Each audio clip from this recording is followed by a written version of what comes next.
outubro de 93 até outubro de 95.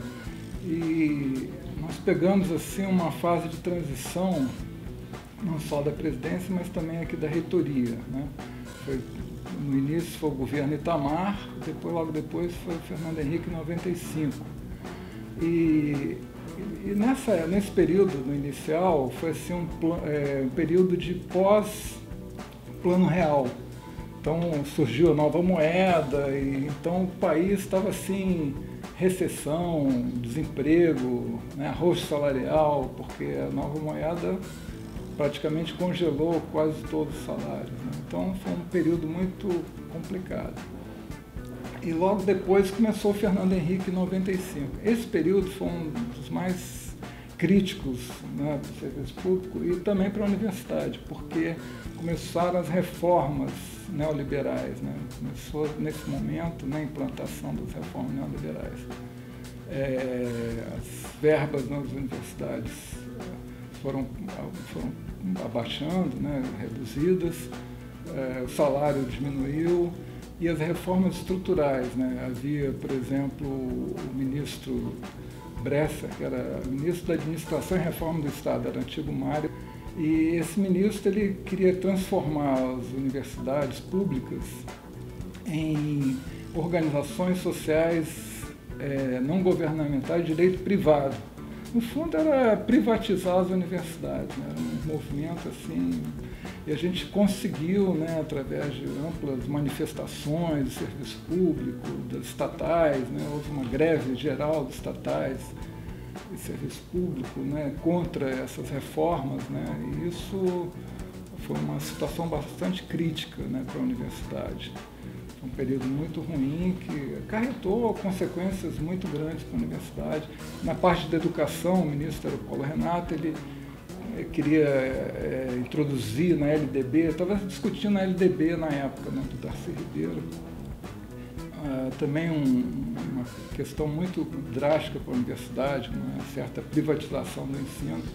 E, de certa forma, a gente não conseguiu a LDB dos nossos sonhos, mas melhorou bastante com a participação dos movimentos. Então foi esse período muito crítico de transição, né? A comunicação acho que foi bastante interessante, porque antes havia uma publicação assim, muito esporádica, né? Era uma vez por ano e tal.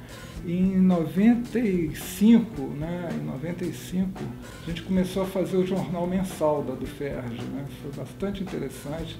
Chegamos a uma tiragem de 7.000 exemplares. Os jornais iam para todos os professores em casa, distribuímos nas unidades, departamentos, etc.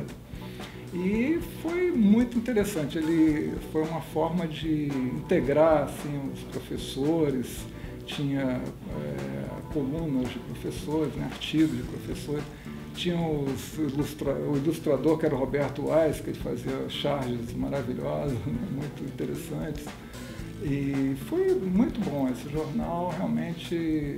Depois ele passou a ser, até chegou a ser semanal, hoje em dia é semanal, né? Ele está no online e tal, mas na época é interessante que na época a gente não tinha internet como tem hoje, né? A internet, há 20 anos atrás, não tinha praticamente nada de internet, então era distribuído papel, né? Então a distribuição era feita para casa dos professores, mas ele foi um veículo de comunicação muito grande. Bom, esse aqui foi o primeiro jornal da nossa gestão, né, que começou a ser um jornal mensal. E é bastante interessante, mostrando as perdas, né, salariais daquela época, né? Então a gente começou a fazer esse jornal e deu muito certo, né? Foi um fator realmente bastante interessante, que não havia, né? O jornal era muito esporádico e a gente passou a fazer mensalmente esse jornal a 7.000 exemplares.